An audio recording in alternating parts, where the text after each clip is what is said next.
अचानक पाऊस सुरू झाला होता आणि पाऊस हा अचानक एवढ्या मोठ्या प्रमाणात येऊ लागला की सर्व वाहनांची तारा पडली. पण आता कुठं जावं रेनकोट घालावं का काय करावं काही सुचना आणि काही विषयातच तो पाऊस बंद झाला.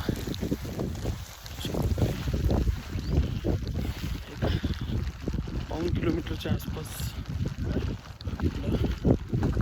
कॅम्प आहे. आता हे पूर्ण नदीचं पात्र आहे. ॲक्च्युली व्हिडिओ काढायचं कारण असं पूर्ण मोठं नदीचं पात्र आहे. वरून येणाऱ्या सगळ्या डॉक्टरचं पाणी नदीमध्ये साचतं. त्या नदीच्या बाजूलाच असा कॅम्प केलेला आहे आर्मीने. चिखल झाल्याने काय झाले वयस्कर लोकांची अगदी गैरसोय झालेली आहे. त्यामुळे सगळेजण दमाने चाललेली.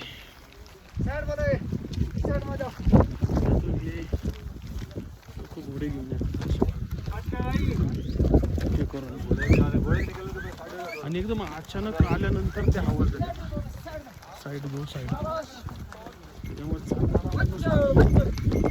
पूर्णपणे